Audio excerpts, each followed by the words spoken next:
Hey, it's Craig. I just wanted to let you know that you can listen to Canadian History X early and ad-free on Amazon Music, included with Prime. Welcome to a new episode of Canada, A Yearly Journey. If you like, you can support the podcast for as little as $3 a month. Just go to patreon.com/CanadaEHX. You can also donate to the podcast by going to CanadaEHX.com and clicking Donate. On that note, if you want to donate, if you donate $5, you get a thank you at the start of the next episode of Canadian History X, Canada's Great War, and from John to Justin, and on social media. If you donate $10, you get everything from the $5, plus this episode is sponsored by you with your name at the start. It's also stated it's sponsored by you on social media. If you donate $20, you get everything from the $5 and $10, plus a second episode sponsored by you and promotion of something you're working on. And if you donate $50, you get everything from the $5, $10, and $20, plus you get to choose a topic for me to cover on Canadian History X. You can also donate at buymeacup-of-coffee/CraigU, and all of these links will be in my show notes. If you like, you can email me at craig@canadaehx.com. You can find me on Twitter. My handle is Craig Baird, CraigBaird, and I'm on Instagram and TikTok where I put up daily videos about Canada's history. Just go to Bairdo37. And if you like, you can find weekly videos about Canada's history on my YouTube channel. Just go to youtube.com/c/CanadianHistoryX. You can also find transcripts of every episode I've ever done on my website. Just go to CanadaEHX.com. We begin our trip through Canada's history year by year in this first episode of Canada, A Yearly Journey.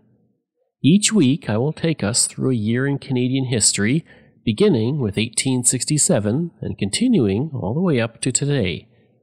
A note on this episode, I began my coverage of events on July 1st, the first day of Canada being a country, rather than January 1st. This will be the only year that happens. So, let's begin.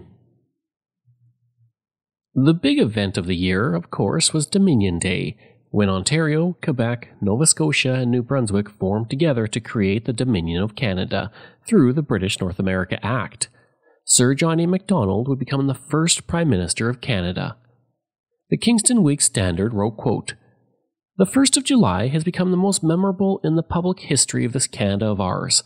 The day witnessed the inauguration of the Union of the Canadas, Nova Scotia, and New Brunswick into a nation, the culmination of the wishes of 4 million of a prosperous people." End quote. In Kingston, the day was described as dawning with a pleasant sky. The newspaper relates further, quote, "Old Sol, sending forth his rays to add luster to the occasion, a gentle breeze took away the effect of the sun's heat, and it would be impossible to conceive a day more suited to the day of all days to Canada." End quote. And while Dominion Day was a big event, it wasn't the only one. It was also on July 1st that the Windsor Police Service was created. The police service would replace the Royal Canadian Rifle Regiment that had been previously serving the community. Now, with the new country now formed, there was a great deal of work to be done in regards to who would lead the provinces within the country. Hiram Blanchard would be the first Premier of Nova Scotia, serving in that capacity until September 30th of 1867, when his party was decimated at the September elections by the Anti-Confederation Party. Pierre-Joseph Chauveau would become the first Premier of Quebec while also serving as the Provincial Secretary and the Minister of Education. In addition to being the Premier of the province, he also served as a federal minister in Parliament. This was allowed until 1874 when the practice was stopped, and he would serve as Premier until 1873. Now, originally, Sir John A. Macdonald had wanted Joseph Edward Chauveau to be the first Premier of the province and had planned to appoint him, but this was met with strong opposition from the Anglophones of Montreal. Chauvau's position on public and religious schools had caused controversy, resulting in Pierre-Joseph Lavieille Chauveau being appointed the first Premier of Quebec.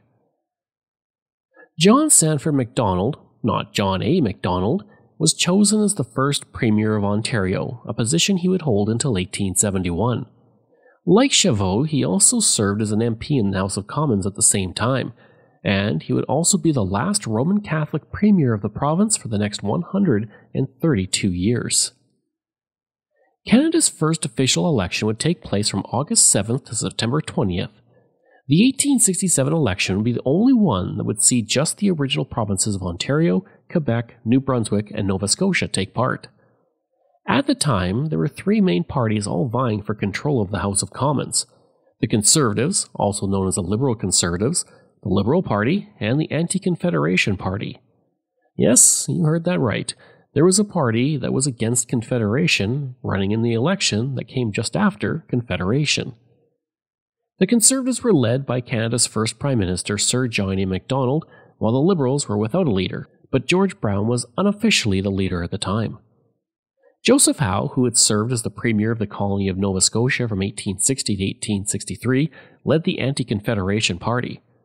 The sentiment in Nova Scotia was very much against joining Confederation, and it was through the efforts of Premier Charles Tupper, himself a future Prime Minister, that Nova Scotia joined in 1867.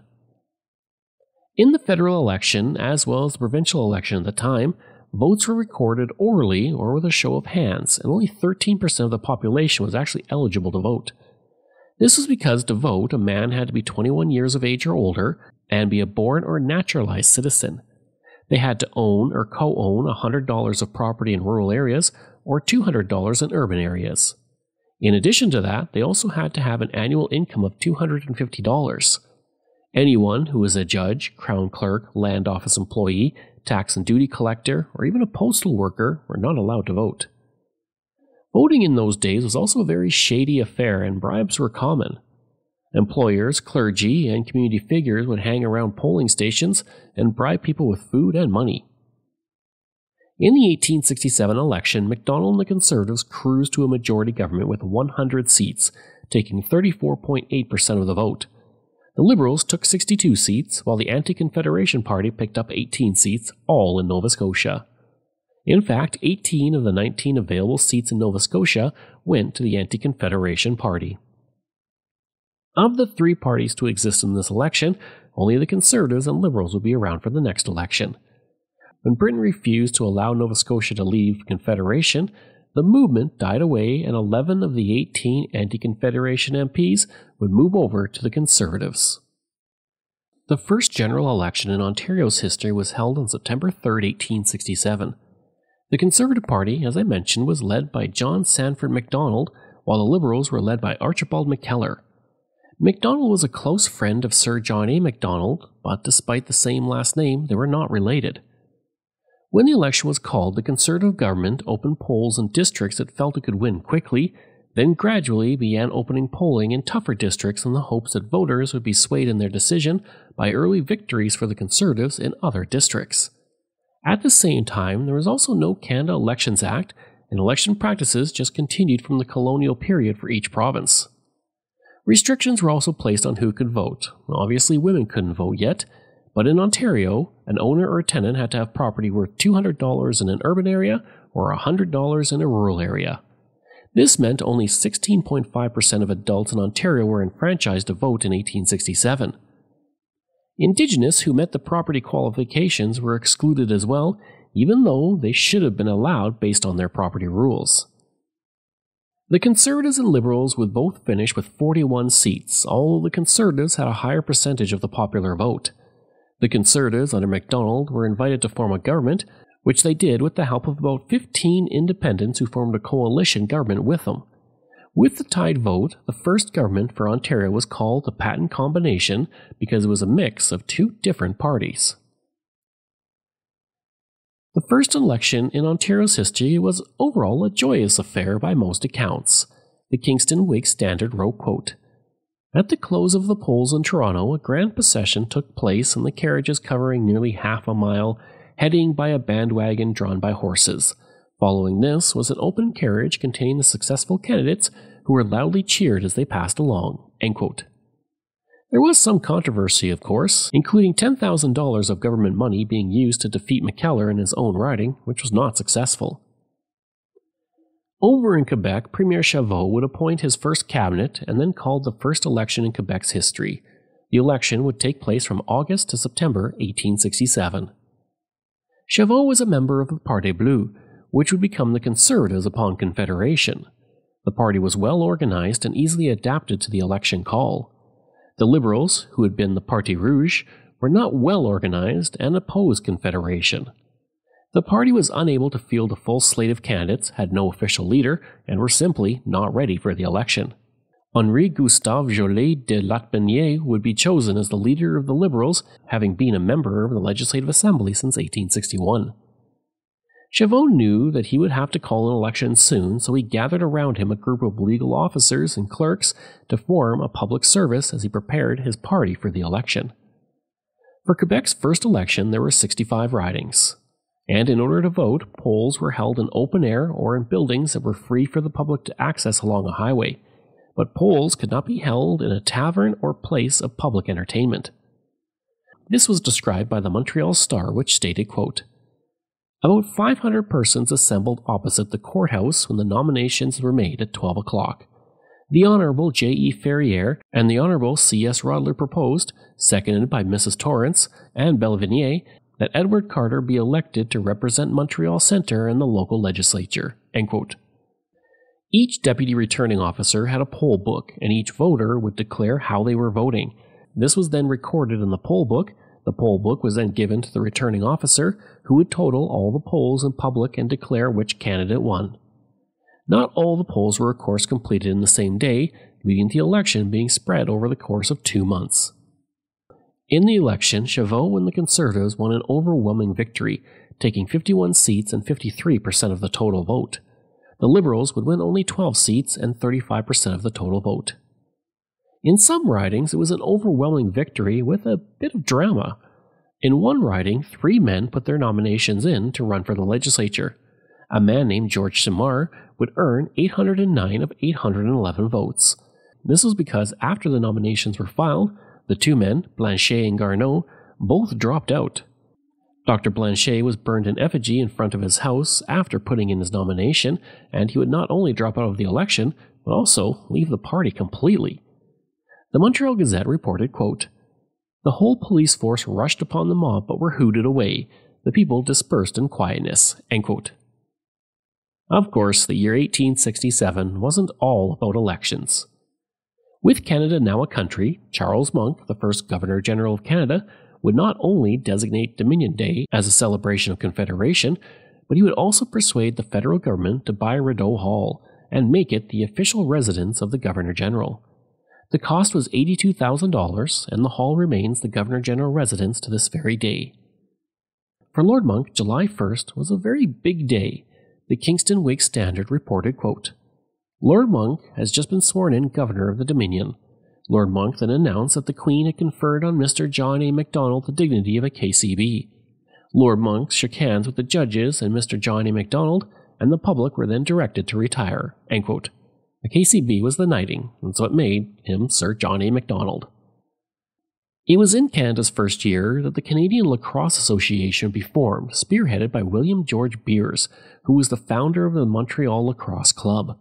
He would also codify the rules of lacrosse. The association remains to this day the governing body of lacrosse in Canada, and this would make it the first governing body of sport in Canadian history.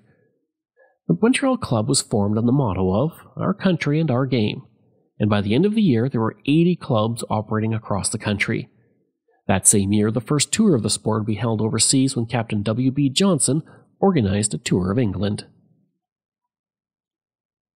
At the Stanstead Fall Fair in Quebec, the Henry Seth Taylor steam buggy debuted. Modeled on a U.S.-built steam car, the vehicle ran thanks to a coal-fired boiler. Steam would move a piston attached to a rear axle, thereby giving it movement.